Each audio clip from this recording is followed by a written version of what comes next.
Hi friends, இப்போலாம் டெய்லியுமே இப்படியே வாழைப்பழம் இருந்துருது வீட்டில். அதனால தீக்ஷித்துக்கு டெய்லி வாழைப்பழமே கொடுத்துட்றதுனால அவனுக்கே போர் அடிச்சு போச்சு. நேற்றுக்கு திருப்பியே கொண்டு வந்துட்டான் வாழைப்பழம் சாப்பிடாம.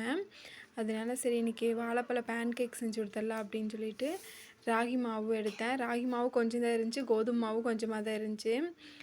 ஏதாவது ஒன்றில் சுட்டோன்னா 2 பேர்த்துக்கு பத்தாது, அழுதுருவானுங்க 2 பேரும். அதனால 2 மாவையும் ஒன்றா சேர்த்து 2 வாழைப்பழம் போட்டு பேன் கேக் ரெடி பண்ணியாச்சு. ஸ்கூலுக்கு கிளம்புனவுடனே நல்ல மழை.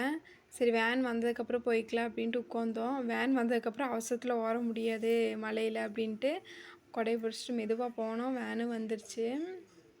இந்த மழையிலையும் செலியும் அண்ணன் வேன் ஏற்றி விட்டு நானும் வருவேன் அப்படின்னு சொல்லிட்டு கூடவே வந்துட்டான்.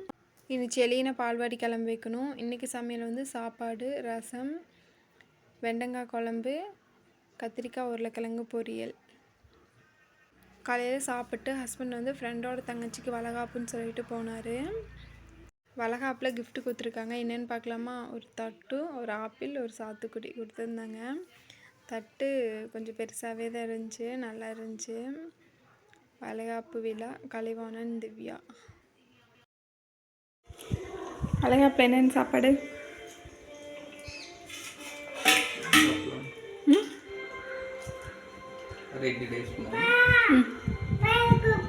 சாப்பாடு குழம்பு, ரசம், பொரியல்.